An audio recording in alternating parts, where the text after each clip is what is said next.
मौलिक अधिकार पर, जो फंडामेंटल राइट है वो कितने प्रकार के होते हैं, फंडामेंटल राइट को लेकर किस प्रकार के प्रश्न एग्जाम में पूछे जा सकते हैं, इस पर आज फोकस करेंगे। तो मौलिक अधिकार को लेकर के जो बेसिक क्वेश्चंस पहले रहता है ये जान लेंगे। फंडामेंटल राइट क्या है, आपको इसका नोट्स भी भेजे हैं। साथ ही साथ फंडामेंटल राइट को लेकर के संविधान का क्या कहना है, बेसिक चीज को जान लीजिए। जो एग्जाम जितने भी यूपीएससी से संबंधित एग्जाम होते हैं या दूसरे स्टेट कमीशन के एग्जाम होते हैं, वो सारे में ये क्वेश्चंस आने की संभावना होगी। तो ये संविधान का भाग 3 में है, पार्ट 3 में है, और आर्टिकल 12 से 35 के बीच है, अनुच्छेद 12 से 35 के बीच है फंडामेंटल राइट।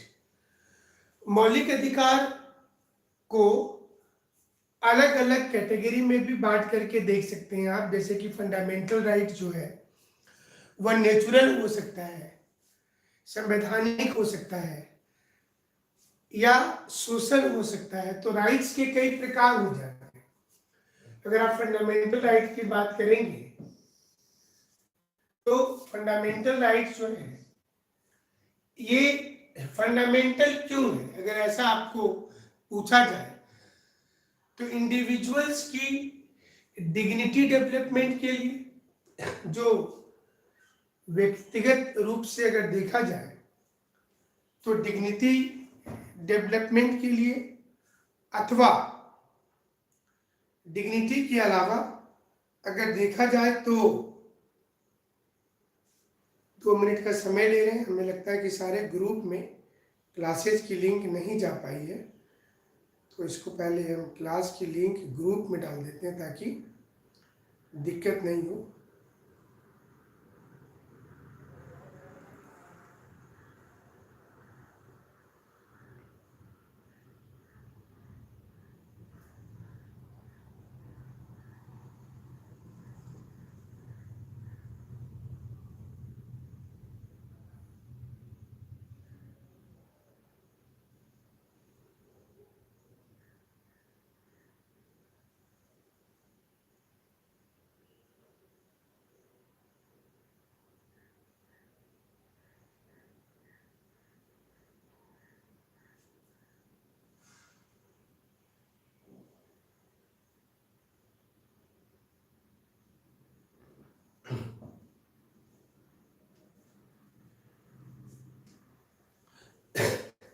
तो फंडामेंटल राइट टॉपिक है मौलिक अधिकार।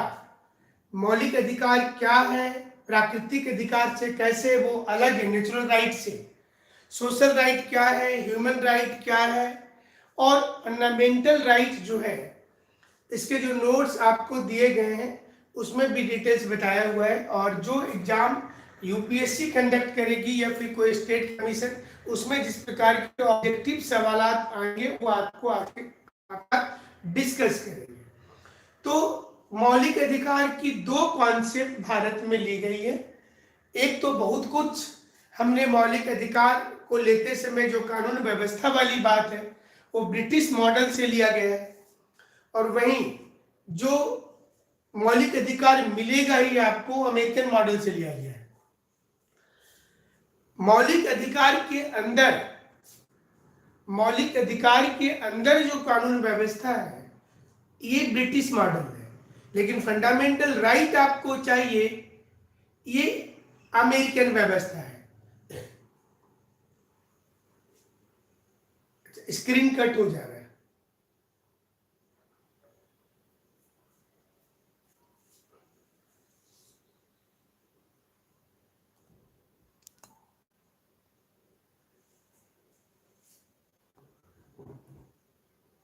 अभी ठीक है स्क्रीन, अभी ठीक है।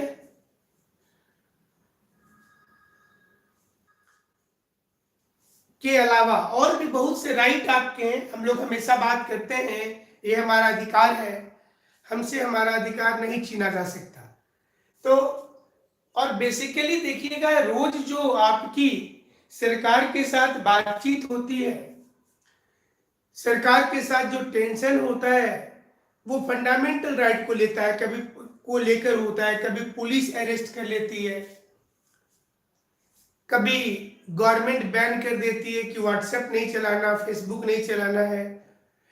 क्या ये अधिकार सरकार को है और क्या गवर्नमेंट इसमें रोक लगा सकती है? इसलिए जितने भी केस होते हैं वो फंडामेंटल राइट को लेकर के होते हैं। अधिकांश केस जो आज तक हुए हैं वो मौलिक अधिकारों की रूपरेखा को लेकर हुई है कि गवर्नमेंट क्या बोलना चाहती है, सुप्रीम कोर्ट इंटरफेयर क्यों कर रहा है। तो ऐसे में कुछ मुकदमे इंपॉर्टेंट हो जाते हैं कि किस हद तक आपके अधिकार को रोका जा सकता है। कोई एक लिमिट होना चाहिए, ये लिमिट को सुप्रीम कोर्ट तय करती है और गवर्नमेंट को बताती है कि आप सब कुछ कर सकते हैं, बट जो मौलिक अधिकार है, जो नेचुरल जस्टिस की राइट है, वो नहीं छीन सकते। तो सबसे पहले जो फंडामेंटल राइट होता है ये बेसिकली क्या है? किसी भी व्यक्ति को अपनी डिग्निटी और पर्सनालिटी डेवलपमेंट के लिए one person has right to develop his dignity and personality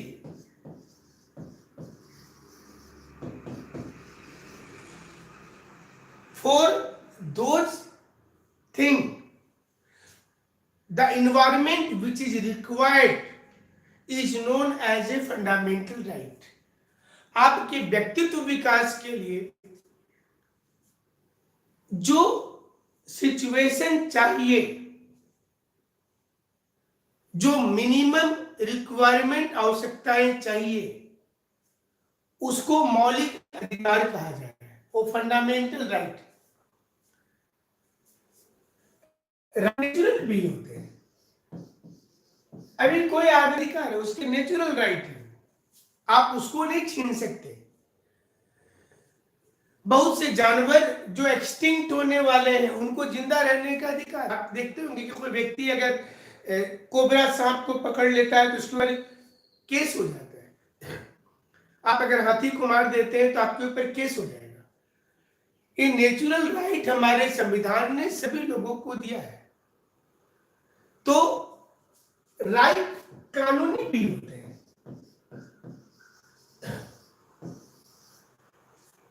आपकी संपत्ति है, आपकी गाड़ी, आपका फ्लैट, ये लीगल राइट। आप बताते हैं कि नहीं हमारा ये कानूनी अधिकार है, कानून ने हमको ये जमा करने के लिए बोला, हम इनकम टैक्स देते हैं और अगर आप इनकम टैक्स नहीं देते तो आपकी प्रॉपर्टी सीज होती है। तो कानूनी राइट। अधिकार संवैधानिक भी होता है, जैसे आपको वोट डालने का अधिकार है। ये जो वोट डालने का अधिकार होता है ये आपकी संवैधानिक राइट होते हैं। आप संविधान ने कहा है कि सभी लोगों को क्या वोट डालिए, धनी हो अमीर हो, आपको वोट डालना है। मानवाधिकार होते हैं। आप देखते होंगे ह्यूमन राइट,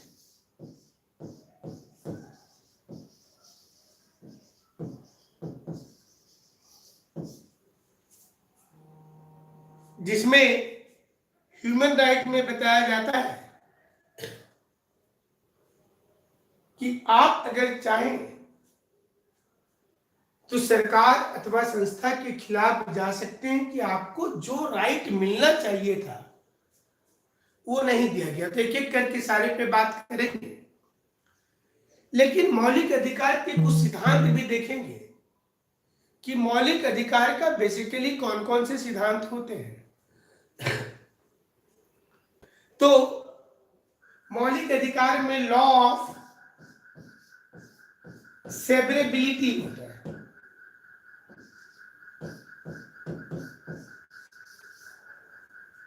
जिसको पृथक्करण का सिद्धांत कहते हैं। लॉ ऑफ एक्लिप्स होता है, जिसको आच्छादन का सिद्धांत कहते हैं। लॉ ऑफ वेवर होता है, जिसको विलोपन का या अधित्याग का सिद्धांत कहते हैं। नॉट रेट्रोस्पेक्टिव, जिसको भूतलक्षी का सिद्धांत बोलते हैं, हिंदी में थोड़ा सा और कठिन ही है। और डबल जियोपोडी होता है, इस साइड लिख दे रहे यहां पर, दोहरी जोखिम। बेसिकली ये कुछ टर्म्स हैं जो फंडामेंटल राइट को यूज करते समय आपके पास आते रहेंगे कि वेदर जब लॉ ऑफ सेवरेबिलिटी जो है, ये बोला जाता है कि कोई कानून जब बना है, कोई कानून जब बना है और उसका कोई भाग में मौलिक, जैसे आजकल देखते हैं कि ना कानून बनता है तो हमने जैसे एक लाइन में बात करता है, किसी से क्या बोलते हैं, एक लाइन में बता दीजिए। तो सुप्रीम कोर्ट के डिसीजन तो एक लाइन में नहीं आते, उसमें 700 पेजेस होता है, किसी में 400 पन्ना होता है। तो जो कानून बनते हैं बहुत लंबे चौड़े कानून बनाए जाते हैं, उसमें एक एक पॉइंट लिखा रहता है। तो जैसा हमने पूर्व की क्लास में कहा था कि कानून का रक्षक कौन है, तो आंसर क्या लिखेंगे, कॉन्स्टिट्यूशन है। और हमारा जो भी कानून बन रहा है, क्या वो लोगों के अधिकार को छीन रहा है, और अगर हाँ तो सुप्रीम कोर्ट को क्वेश्चन आता है, who has power to judicial review, so it is the power of Supreme Court of the judicial review. So what is judicial review? If any law which is framed by parliament, then judiciary can check the law. कोई कानून अगर बनाती है संसद, संसद को कानून बनाने का अधिकार है, इसमें कोई दो मत नहीं है। अभी आपसे क्वेश्चन पूछा जाएगा, who frames the law in the country? Parliament. तो इसका ये मतलब नहीं है कि कोई भी कानून पार्लियामेंट बना सकती है, नहीं। पार्लियामेंट को कानून बनाने का अधिकार है, लेकिन न्यायपालिका को कानून देखने का अधिकार है। The law which is framed by parliament is whether relevant और इरिलेवेंट। वो कानून जनता के लिए कितना सही है, जुडिशियल रिव्यू होता है। तो कोई कानून बना और उस कानून का मान लीजिए बहुत बड़ा पैराग्राफ में कानून लिखा हुआ है, उसके 3-4 लाइन अस्पष्ट वेग है, तो यहां पर लॉ ऑफ सेवरेबिलिटी का बोलना है कि कुछ लाइन अगर इसके क्लियर नहीं है तो उस कंडीशन में वो लाइन को कैंसिल किया जाएगा, पूरा कानून नष्ट नहीं होगा। कोई भी कानून आप उठा लीजिए देश में, मान लीजिए कोई कानून है पोटा, प्रिवेंशन ऑफ टेररिज्म एक्ट, जिसमें पुलिस किसी व्यक्ति को आतंकवादी निरोधक कानून के तहत अरेस्ट कर सकती है, बिना कारण बताए हुए अरेस्ट कर सकती है, 6 महीने तक बेल नहीं हो सकता है, उस बेल का एक्सटेंशन 1 साल तक हो सकता है। ऐसी स्थिति में, इस प्रकार की स्थिति में ये अधिकार सुप्रीम कोर्ट के पास चला जाता है कि क्या पुलिस पोटा कानून का जरूरत से ज्यादा प्रयोग कर रही है। अब सोचिए, उसके कानून का अध्ययन होगा, जुडिशियल रिव्यू होगा उस पर, और जब लॉ का अध्ययन होगा तो सुप्रीम कोर्ट देखेगी कि इसमें कुछ कुछ लाइन ऐसा है जो एक आम आदमी को भी फंसा सकता है। तो वहां पर सुप्रीम कोर्ट बोलेगी कि ये कानून का ये line number 15, line number 16, 17, last paragraph का 3 वर्ड, एक एक वर्ड की मीनिंग है कॉन्स्टिट्यूशन में। जो कानून में आप देखते हैं ना, केस मुकदमा इतना लंबा चलता है, तो लॉ ऑफ सेवरेबिलिटी, जिसका मतलब हुआ कि कानून के अगर, जैसे आप अपस्पा भी बोल रहे हैं, हाँ ठीक है, अपस्पा भी इसी प्रकार का कानून है। तो कोई भी भाग अगर असंवैधानिक है तो उसका पूरा कानून नष्ट होगा या वह भाग, ये सुप्रीम कोर्ट जज करेगी। ये सुप्रीम कोर्ट का ताकत है कि वो कोई वर्ड को, कोई फ्रेज को, कोई सेंटेंस को ये बता सकती है कि ये मीनिंगलेस है। ठीक है, ये कोई भी कानून पर जब मौलिक अधिकारों पर बात होती है, कितना अधिकार मिलना चाहिए, नहीं मिलना चाहिए, तो उस समय में ये देखा जाता है। तो दूसरा है लॉ ऑफ एक्लिप्स, जिसमें बोला जाता है कि संविधान लागू होने पर उस मात्रा तक इनवैलिड होगी जिस तक वे मूल अधिकार के असंगत आते हैं। मतलब कोई भी कानून में आप किसी भी कानून में फंडामेंटल राइट के बारे में सोचना है। आप कोई भी कानून में you must always think about fundamental right. ये बोल रहा है कि आपको हमेशा फंडामेंटल राइट के बारे में सोचना है, मतलब मौलिक अधिकार को नष्ट करने वाला कानून नहीं बनाना है। लॉ ऑफ एक्लिप्स, ये वाला लॉ ऑफ एक्लिप्स, इसका बोलना है कि कोई कानून अगर बनता है तो वो अधिकार बदलते रहते हैं। तो लेकिन कोई भी कानून टोटली डेड नहीं होगा। यहां बोलने का मतलब ये हुआ कि मौलिक अधिकार से संबंधित कोई कानून मृत नहीं हो सकता, वो डोरमेंट होगा, और जब जरूरत होगी तो कोर्ट उसको जिंदा कर देगा। मतलब जैसे ज्वालामुखी डोरमेंट होता है, कभी भी फटता है। तो सुप्रीम कोर्ट का बोलना है कि मौलिक अधिकारों को लेकर अगर कोई कानून बना हुआ था पहले भी, आज चलिए कानून हम लोग मान लेते हैं कि ऑब्सोलीट हो चुका है, अब यूज में नहीं रहा, लेकिन अगर फिर वो कल अगर जरूरत महसूस होती है, जब ये जरूरत महसूस होती है, तो उस समय में इस कानून का यूज करेंगे। उस समय में इस कानून का यूज करेंगे, इसको ऑब्सोलीट होने नहीं देंगे। उस समय हमको यूज करना पड़ेगा, ये इसका मीनिंग हुआ। ये सुप्रीम कोर्ट के द्वारा बोला जा रहा है।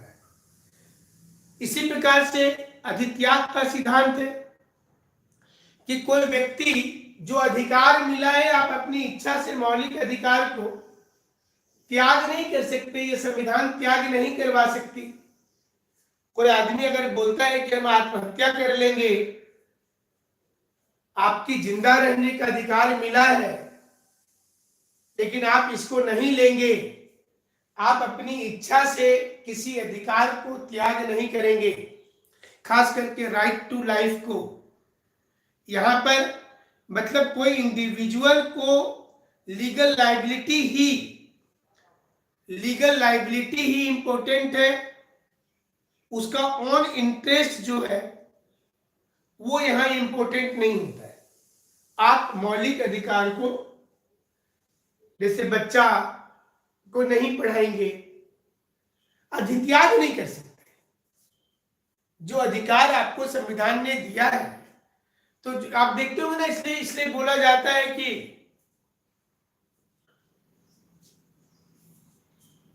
अनुच्छेद 368 जो पूछ रहे हैं वो संविधान संशोधन की प्रक्रिया है, और मौलिक अधिकार को कम करने के लिए आपको अनुच्छेद 368 का प्रयोग करना है। आप साधारण रूप से इसका प्रयोग नहीं कर सकते।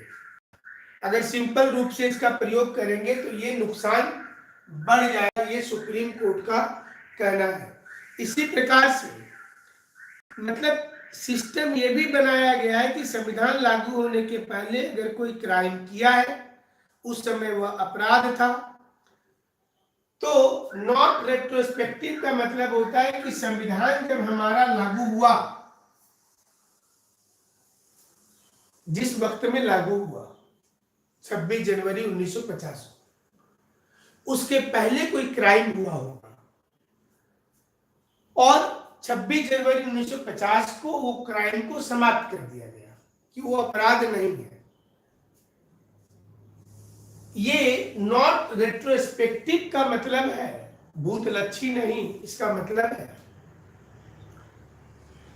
कि पहले जो लोग अरेस्ट हुए थे उनके ऊपर मुकदमा चलता रहेगा, भले कानून समाप्त हो गया।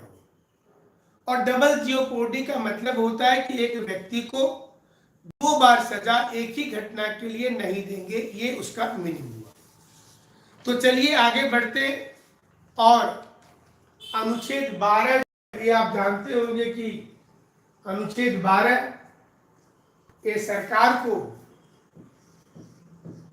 ये निर्देश देता है कि आप मौलिक अधिकार देंगे। मौलिक अधिकार देने के लिए और अनुच्छेद 13 सुप्रीम कोर्ट के इंटरफेयर को बताता है। तो जो ऑब्जेक्टिव एग्जाम होते हैं उसमें बहुत ज्यादा सिंपल क्वेश्चंस रहते हैं। आर्टिकल 14 जो है ये कानून के नजर में सब बराबर है। तो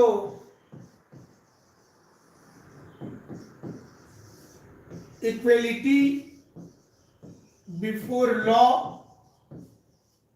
एंड इक्वल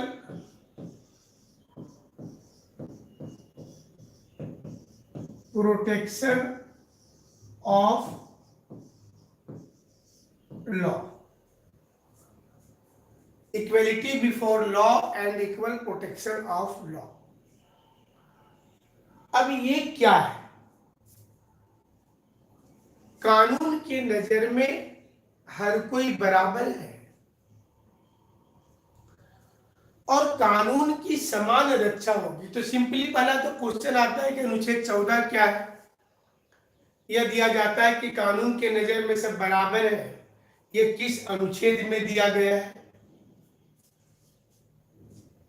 कभी कभी कुछ सीक्वेंस बना करके ऑब्जेक्टिव एग्जाम में पूछ दिए जाते हैं। ये जो इक्वलिटी बिफोर लॉ है ये कहां से लिया गया है? ये लिया गया है ब्रिटेन से और ये लिया गया है अमेरिका से। देखिए हमारे कानून में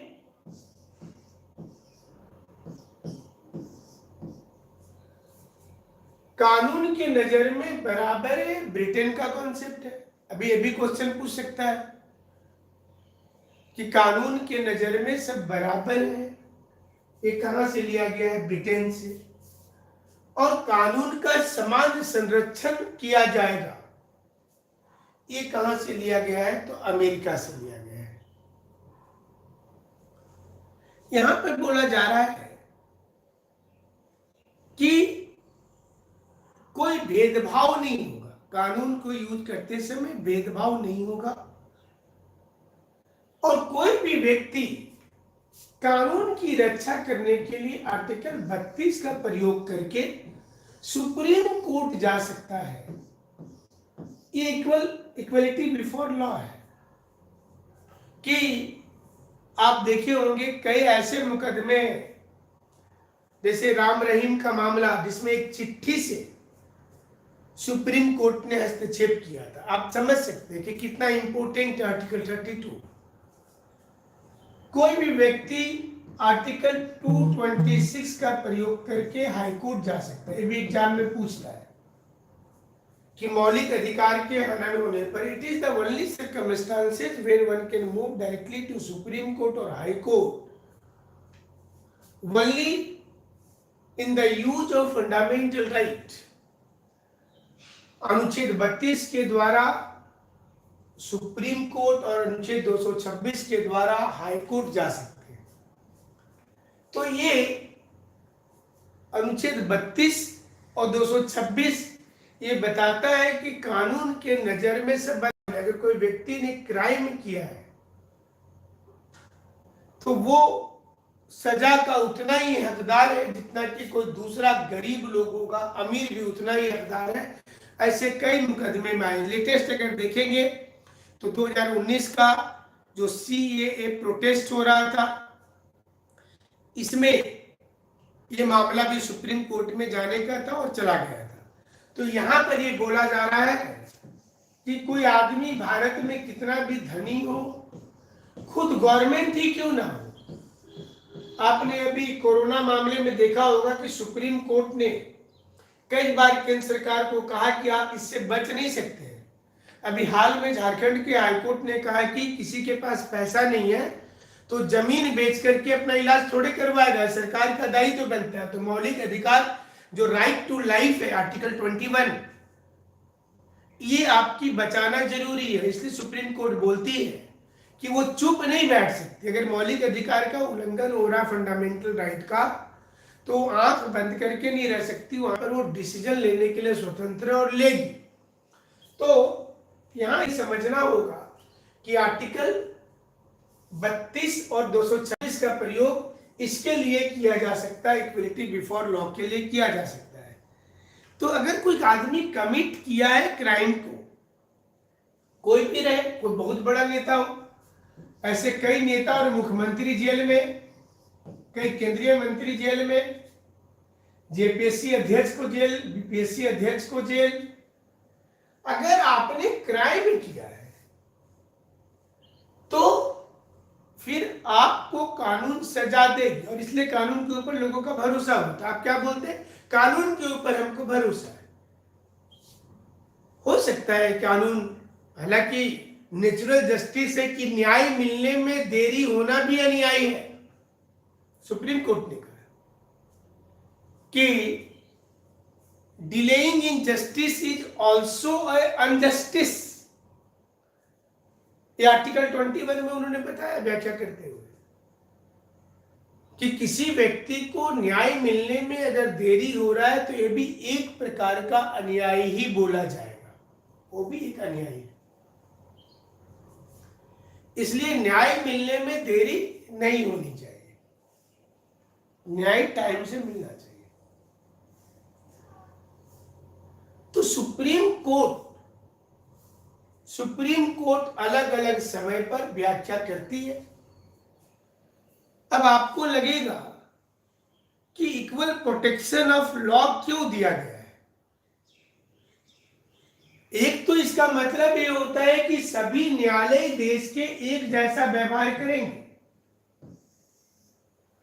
कोई न्यायालय अलग व्यवहार नहीं करेगा जनता के साथ।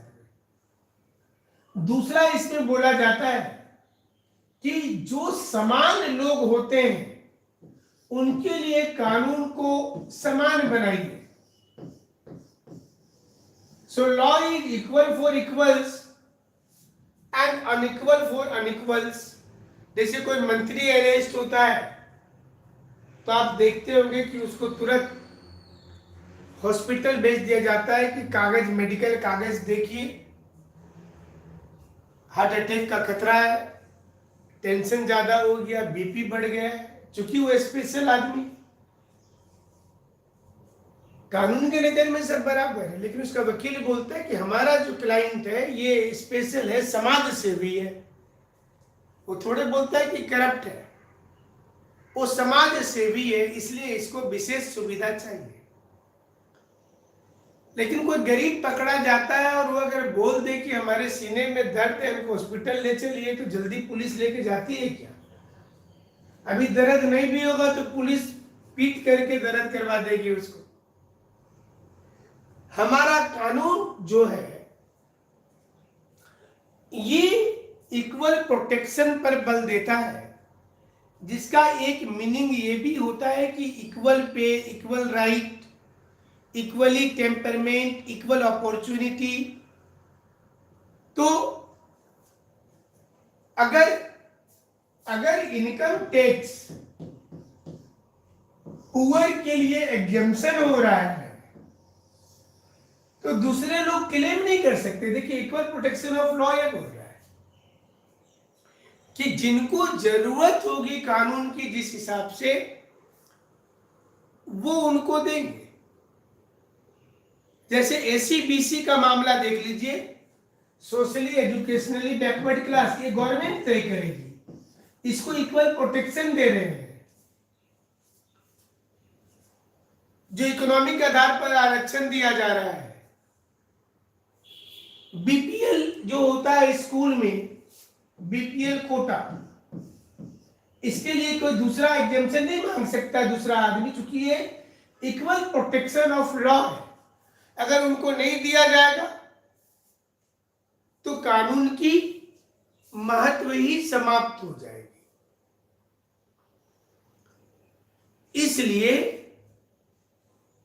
इसलिए ये देना जरूरी है। तो कानून हमारा ये बता रहा है कि फैसला देते समय भी, so at the time of judgment, फैसला देते समय भी जज को ये ताकत होगा कि वे age, condition, type of crime, attitude of crime, सभी सर्कमस्टांसेस को देख करके फैसला दे। तो कानून के नजर में सब बराबर है, तब तो पता चलेगा, नहीं तो पता ही नहीं चल पाएगा कि कानून के नजर में सब बराबर है। फ्रांस में साधारण और अन्य के लिए और प्रशासकीय विधि के लिए अलग अलग कानून है, लेकिन भारत में कानून का व्यवस्था क्या रखा गया है आप देखते होंगे।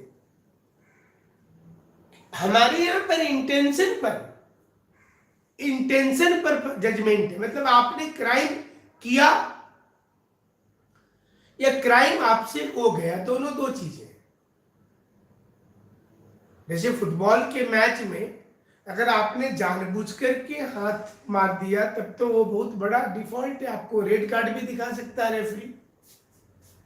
लेकिन गेम खेलते हुए अचानक बॉल हाथ में लग गया तो हैंडबॉल नहीं होता है, आपका इंटेंशन नहीं था। अगर आपने जानबूझ के सफाई के साथ हाथ मार दिया तो बहुत बड़ा वो क्राइम है फुटबॉल के मैच में, और अचानक हो गया तो क्राइम नहीं है।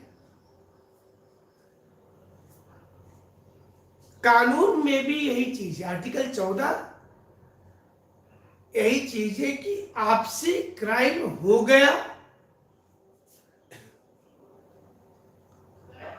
Reservation but at least same place wise Soni Kumari claims in Supreme. देखिए इस पर भी फंडामेंटल राइट पर कई जजमेंट है पहले भी, जैसे इंदिरा साहनी के केस में जब मंडल कमीशन लागू हुआ था तो इंदिरा साहनी के केस में 1993 में सुप्रीम कोर्ट ने कहा था कि रिजर्वेशन 50% से ज्यादा नहीं होना चाहिए। रिजर्वेशन दीजिए, इस पर सुप्रीम कोर्ट ने नहीं बोला, लेकिन 50% से ज्यादा नहीं हो। और फिर इसमें कानून बनाकर के ये किया गया कि सर्वोच्च न्यायालय समय समय पर इसे देखेगा, रिजर्वेशन कैसा है, किस ग्राउंड पर दिया जा रहा है। तो सोनी कुमारी का 100% रिजर्वेशन पर क्लेम है कि वो गलत है, इसलिए सोनी कुमारी वाला मुद्दा इससे अलग हो जाता है। एसीबीसी एक अलग चीज है, लेकिन आप 100% रिजर्वेशन दे दीजिएगा तब तो फिर नेचुरल जस्टिस दूसरे का भी मार खा जा रहा है ना। माने आपको, जैसे हम आपको पढ़ा रहे हैं, अभी आपको हम नक्सली साहित्य, नक्सली बनाने के लिए पढ़ाना शुरू कर दें कि ये तैयारी करके क्या मिलेगा, इससे अच्छा नक्सलाइट वाला रास्ता में चलिए, आतंकवादी बनिए, तो ये अधिकार हमको नहीं है। और हम ये क्लेम नहीं कर सकते कि आर्टिकल 19 हमारा मौलिक अधिकार है पढ़ाने का, तो हम कुछ भी चीज नहीं पढ़ा सकते, वो बैरियर के साथ है। तो आपके कोई भी काम है उस पर बैरियर भी लगा हुआ है, इसलिए भी सकारात्मक भी है कुछ फंडामेंटल राइट और नकारात्मक भी। चिरंजीवी लाल बनाम भारत में समान संरक्षण का मतलब समान परिस्थिति में समान चीज, और राज्य तर्कसंगत कानून बनाएगा। ये चिरंजीवी लाल के केस में सुप्रीम कोर्ट ने कहा कि the meaning of equal protection is in equal situation. ये मौलिक अधिकार में बोला। अनुच्छेद 14 जो यहां पर इंपॉर्टेंट है। अब देखिए, राष्ट्रपति राज्यपाल संवैधानिक कार्य, संवैधानिक प्रमुख है, उनके ऊपर किसी प्रकार का मुकदमा उनके कार्यकाल के समय नहीं हो सकता। ये भी आपको ध्यान रखना है। राष्ट्रपति के ऊपर भी नहीं हो सकता, राज्यपाल के ऊपर भी नहीं हो सकता। अनुच्छेद 15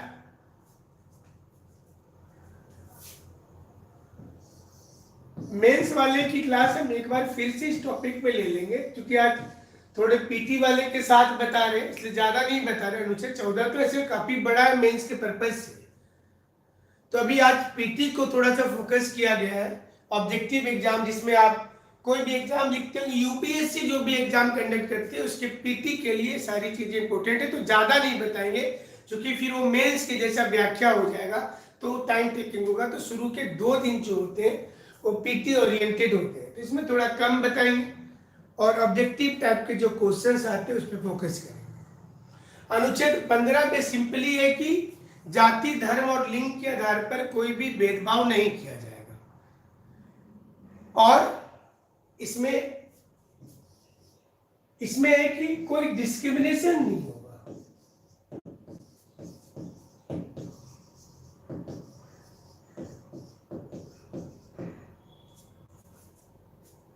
कोई भेदभाव सरकार नहीं करेगी।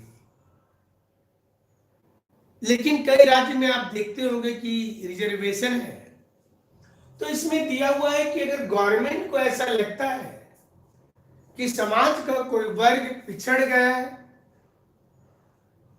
अगर गवर्नमेंट को यह महसूस होता है कि समाज का कुछ वर्ग ऐसा है जो मुख्य धारा से अलग है, तो उसको रिजर्वेशन दे सकते हैं। तो ये भी एक क्वेश्चन बनता है कि सरकार द्वारा नौकरी में दिया गया रिजर्वेशन अनुच्छेद 15 के दायरे में, 16 में भी है लेकिन 15 के दायरे में है। और इसमें भी कई अपवाद है कि प्रत्येक धर्म का व्यक्तिगत कानून है,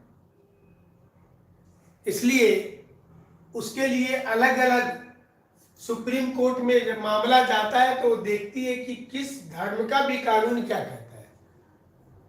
जो directive principle of state policy में आर्टिकल 44 यूनिफॉर्म सिविल कोड, जिसमें है कि सभी लोगों के लिए एक जैसा कानून होगा, हर किसी के लिए एक जैसा कानून होगा।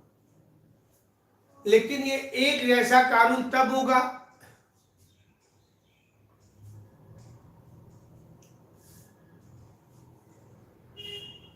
जब सभी लोगों का डेवलपमेंट एक जैसा होगा। देखिए, एमएलए एमपी के लिए जो सीट रिजर्व होता है संवैधानिक व्यवस्था है।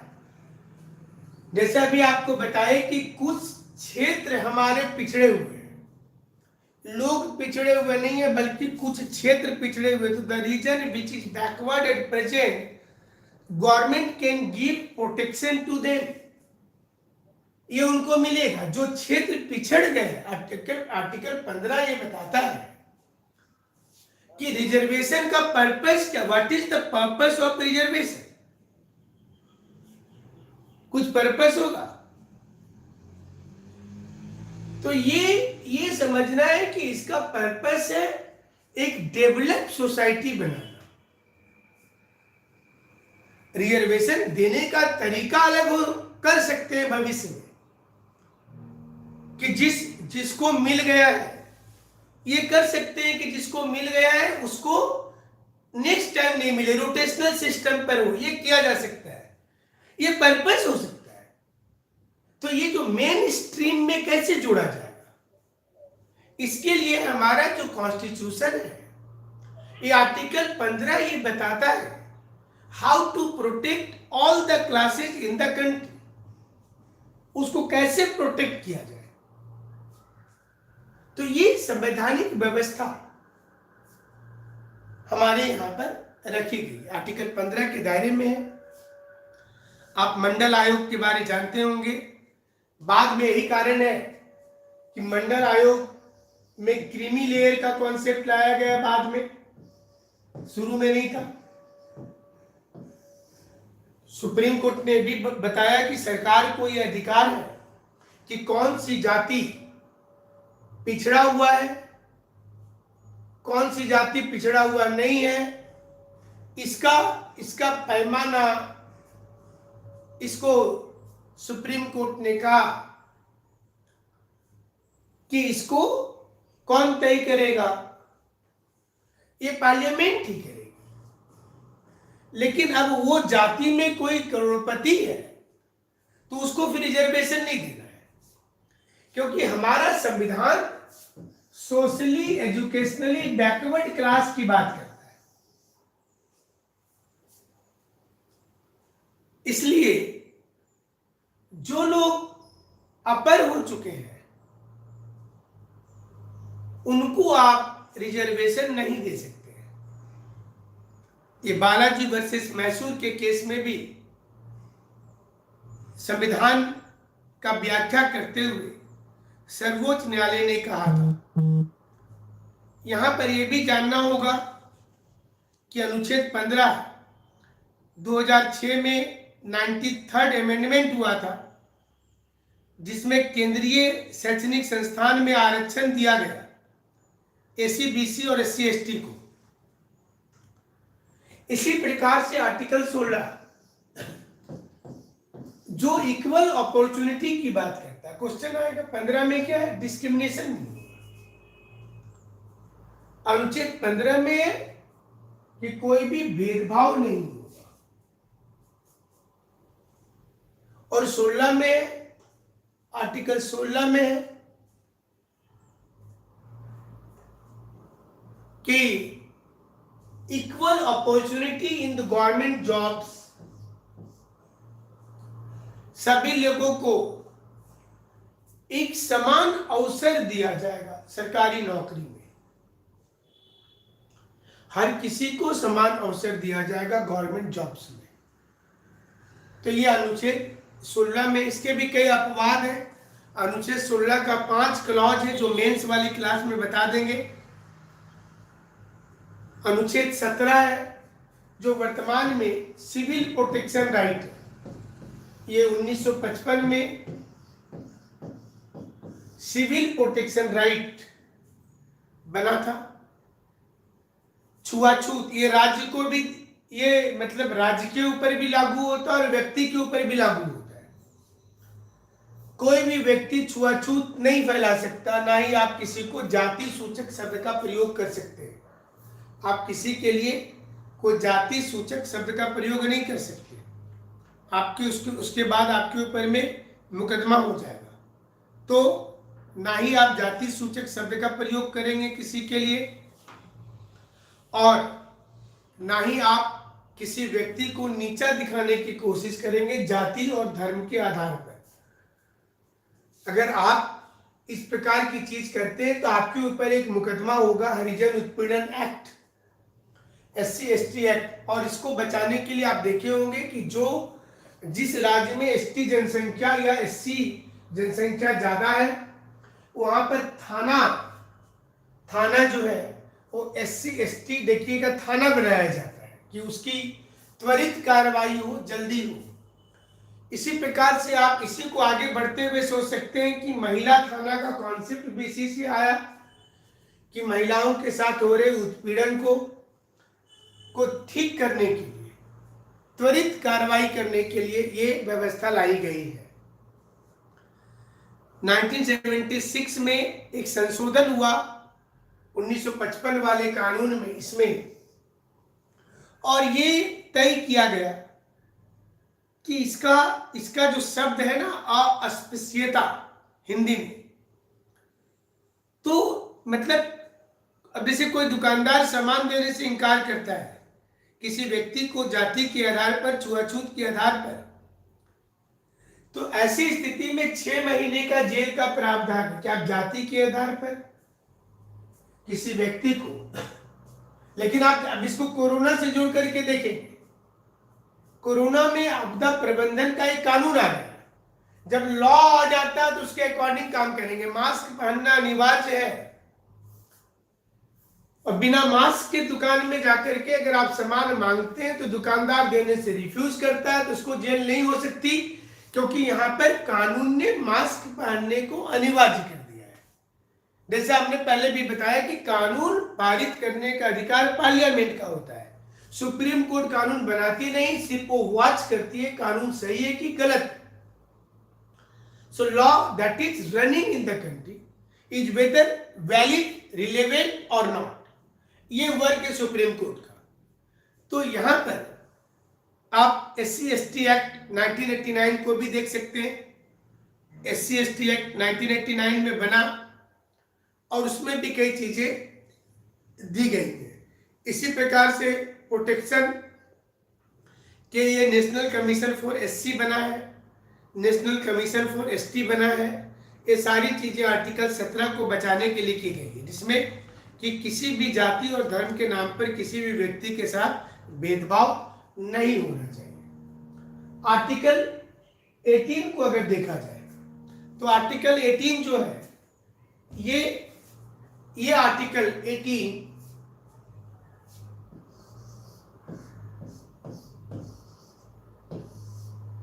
जिसमें रखा गया है कि ब्रिटिश काल का कोई भी उपाधि, कोई भी टाइटल आप ब्रिटिश काल का नहीं लेंगे, जिसको आप सफिक्स या प्रीफिक्स बोल सकते हैं, या तो पहले या बाद में। और ये इतना इंपॉर्टेंट है कि 1954 से जो भारत रत्न दिया जा रहा था, 1954 से भारत रत्न, पद्मश्री, पद्म विभूषण जो देने की शुरुआत हुई थी, 1990 के दशक में इस पर भी सुप्रीम कोर्ट ने रोक लगा दिया था। और सुप्रीम कोर्ट ने कहा कि इसका मिसयूज नहीं होना चाहिए, आप इसको नाम के साथ मिसयूज मत कीजिएगा। अगर कोई उपाधि दिया जाता है, इवन कि इंडिया अगर किसी दूसरे देश वाले को दे रहा है, दूसरे देश वाले भारत को दे रहे, तो दोनों स्थिति में राष्ट्रपति की परमिशन आती है। प्रेसिडेंट से पूछ करके आपको लेना है। अगर राष्ट्रपति बोल देंगे कि आप ले लीजिए अवार्ड, तो आप ले सकते हैं। अगर राष्ट्रपति बोल देंगे कि आपको नहीं लेना तो आप नहीं ले सकते। ये दोनों स्थिति में राष्ट्रपति को यह शक्ति दिया गया है। यहां पर यह भी जानना जरूरी है कि जो अधिकार 18 में विदेशी उपाधि का मतलब क्या हुआ कि पहले राजा या राय साहब, चौधरी, सर, ऐसे ब्रिटिश कालीन उपाधि होती थी जो ब्रिटिश सरकार का सपोर्ट करते थे, भारत का जो लोग विरोध करते थे। तो इसको ठीक किया गया कि आजादी के उपरांत की ऐसे उपाधि अब नहीं रहेंगे। और इसी में समानता का मतलब भी यहाँ पर बालाजी विश्वनाथ का जो केस था, राघवन केस, तो सुप्रीम कोर्ट ने उपाधि और पुरस्कार में अंतर बता दिया। सुप्रीम कोर्ट ने कहा कि there is a difference between a title and award. तो उसने कहा कि भारत रत्न जो है वो अवार्ड है, टाइटल नहीं है। इसलिए हमने बताया ना कि हर छोटे छोटे चीज पर मामला सुप्रीम कोर्ट चला जाता है। तो भारत रत्न जो है वो एक अवार्ड है, पद्मश्री एक अवार्ड है, खेल रत्न आप देखते होंगे, द्रोणाचार्य अवार्ड, ऐसे ढेर सारे अवार्ड है, नोबेल अवार्ड भी है। तो ये हम दे सकते हैं, लेकिन ये नहीं दे सकते। अपने से लोग लिख लेते हैं ना, शेरे टाइगर, शेरे झारखंड, शेरे बिहार। वो अवार्ड नहीं हुआ, वो टाइटल हो गया। आप बोलते हैं कि जब डॉन का नाम आता है तो इसका नाम आता है, टाइटल हो गया। एक टाइटल भारत सरकार यूज करने से मना कर रही है। इसलिए 1978 में भारत रत्न देना, ये भी क्वेश्चन दिया जाता है कि कब रोका गया।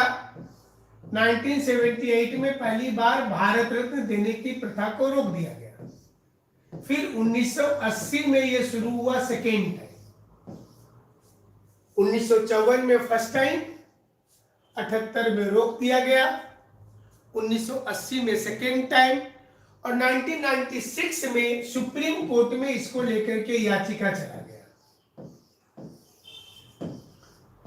कि इसको रोका जाए, ये गलत है, इसको रोका जाए।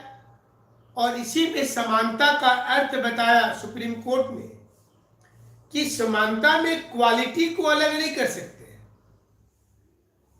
आप जब आप बात करते हैं इक्वलिटी को, then you can't remove the quality of the person. समानता ये नहीं बोलता कि क्वालिटी वाले लोगों को हटा दीजिए, समानता कभी नहीं बोलता। आप दूसरे लोगों को सुविधा दे सकते हैं, लेकिन किसी की विशेष क्वालिटी को आप उससे छीन लेंगे, ये नहीं हो सकता है। तो वाइस प्रेसिडेंट की अध्यक्षता में 1996 में एक कमेटी बना दिया सुप्रीम कोर्ट ने, और वो कमेटी ने जांच करके बताया कि उपाधि दिया जाएगा, सिर्फ उसका मिसयूज नहीं करना है। आर्टिकल 18 बेसिकली ब्रिटिशकालीन व्यवस्था को समाप्त करने के लिए बनाया गया है। लेकिन भारत में एजुकेशनल टाइटल, आप इसको अगर देखें तो एजुकेशनल या आर्मी टाइटल, एजुकेशनल टाइटल, ये ले सकते हैं। अगर आप पीएचडी किए तो क्वालिटी वाली बात हो जाती है ना। आप एमबीबीएस कर रहे हैं तो आप डॉक्टर लिख सकते हैं। आप सेना में हैं तो उसमें रैंक के अनुसार आप ब्रिगेडियर, कैप्टन, कमांडेंट, आप लेफ्टिनेंट आप लिख सकते हैं। इस पर सुप्रीम कोर्ट की रोक नहीं है। ये हमारा 18 का अपवाद भी दिया हुआ है। लेकिन जब, जैसा हमने बताया कि सवाल उठता है कि जब सोच में कोई कंट्रोवर्सी आती है कि क्या भारत रत्न भी 18 का वायलेशन है, तो सुप्रीम कोर्ट ने कहा कि नहीं है। क्यों नहीं है? तो सुप्रीम कोर्ट ने कहा कि ये तो एक प्रकार का अवार्ड है, पुरस्कार। जैसे आप दौड़ते हैं, क्लास में टॉप करते हैं, तो आपको अगर कोई अवार्ड मिलता, चाहे फूल का गुलदस्ता ही क्यों ना मिले, अवार्ड को कभी भी दूसरी चीजों के साथ जोड़कर नहीं देख सकते। ये इसका अर्थ है।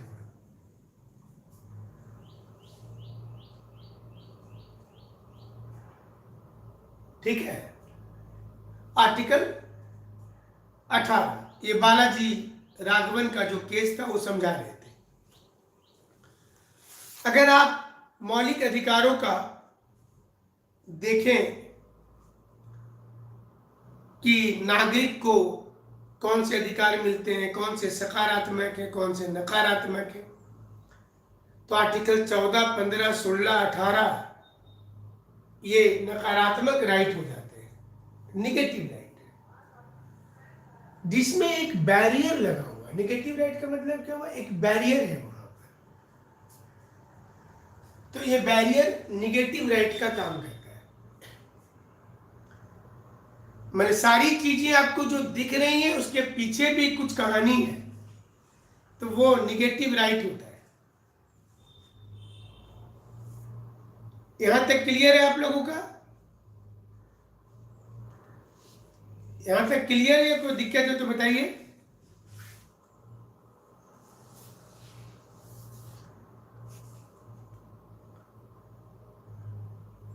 अनुच्छेद 18 तक क्लियर है?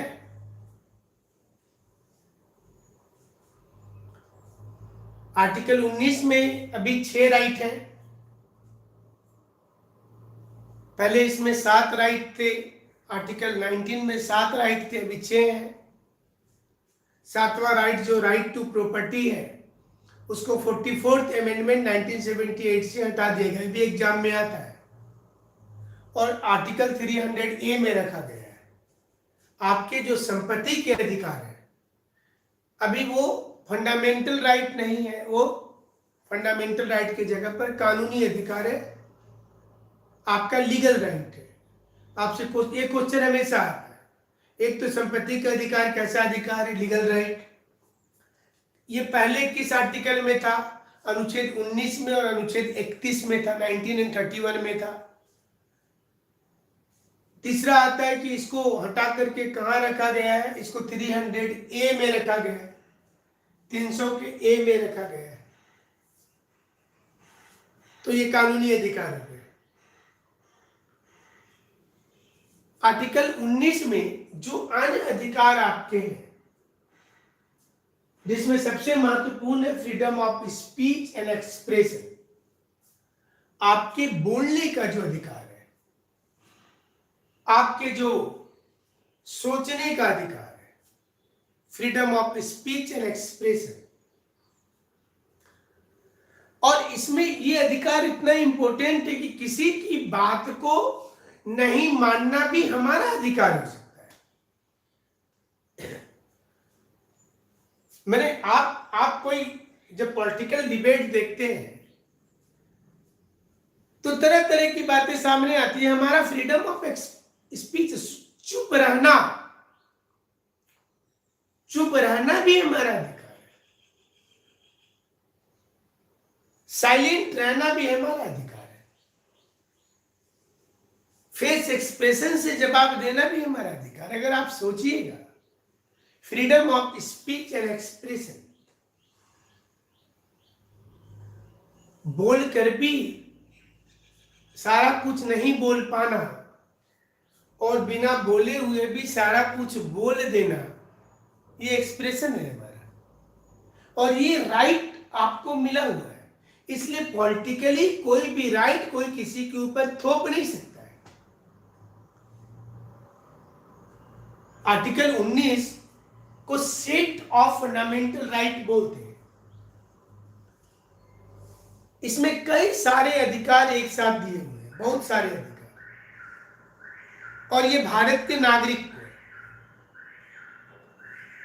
15, 16, 19, 29, 30, 15, 16, 19, 29, 30 ये भारत के नागरिक को है जो सिटीजन ऑफ इंडिया है, और कुछ अधिकार सारे लोगों को है, 20 और 21 सारे लोगों को है। तो अनुच्छेद 19 है कि आपको freedom of speech and expression, आप लेखन से लिख सकते हैं, कला प्रदर्शन करें, चित्रकारी करें, मीडिया वाले लोग लिखते हैं, न्यूज बनाते हैं, सोशल मीडिया का यूज करते हैं, व्हाट्सएप फेसबुक में कमेंट करते हैं, इसका मिसयूज भी होता है। लेकिन ये इतना ब्रॉड है कि आप देखिए जम्मू कश्मीर में जब नेट की सुविधा हटा दी गई तो फिर सुप्रीम कोर्ट ने बहाल करवाया, क्योंकि ये मौलिकता है किसी का।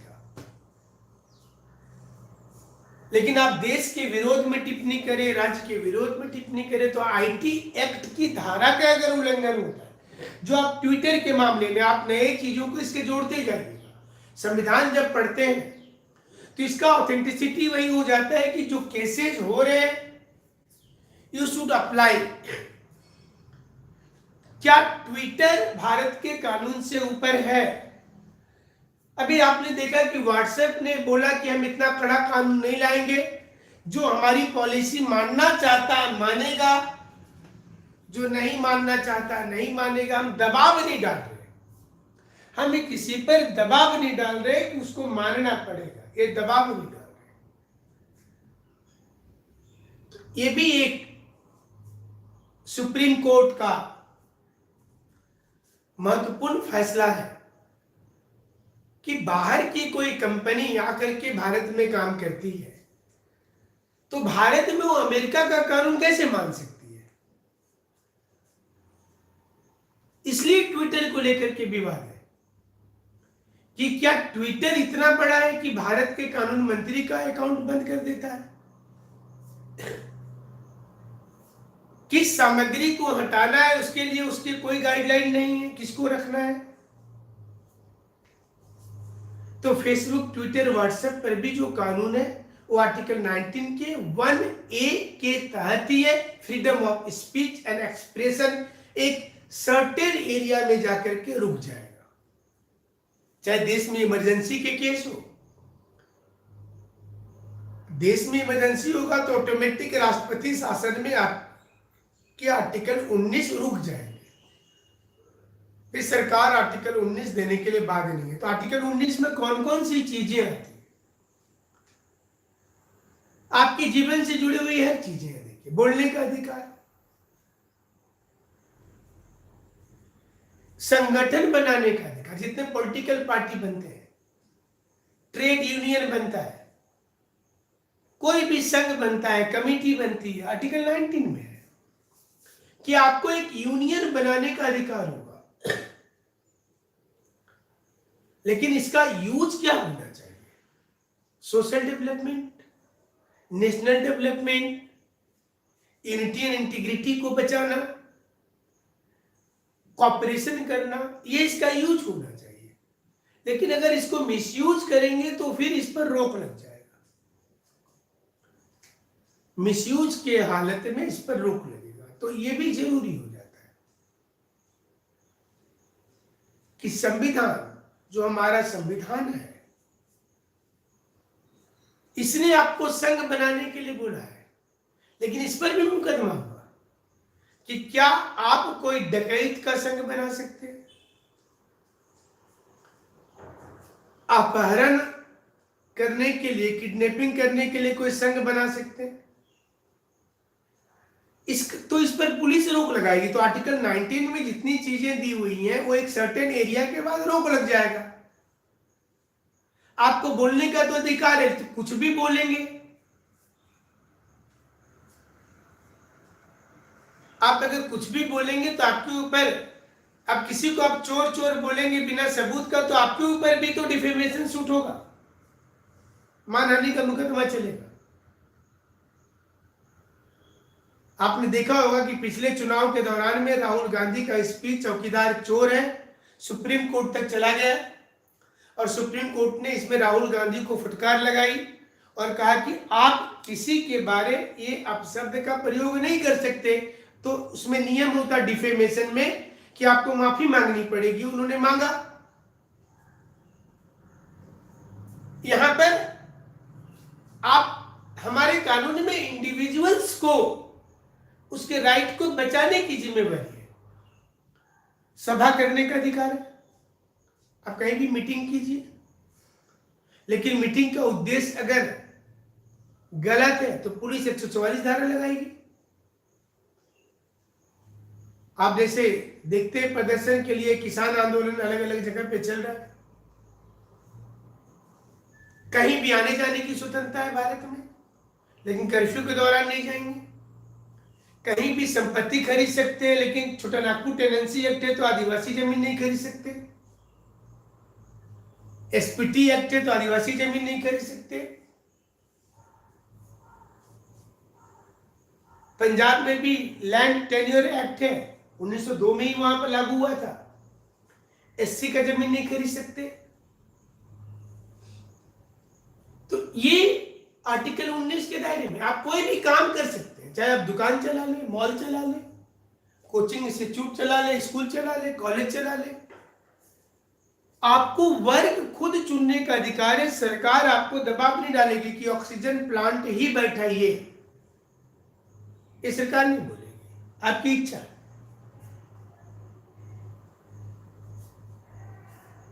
तो अनुच्छेद 19 आपको कई प्रकार के अधिकार एक साथ दे रहा है।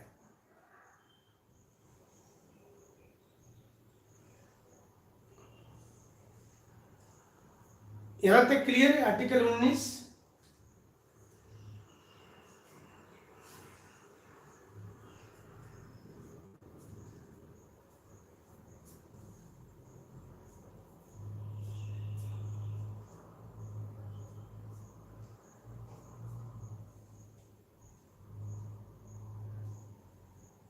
तो आज इतना ही बताते, फिर अगले क्लास में बताएंगे।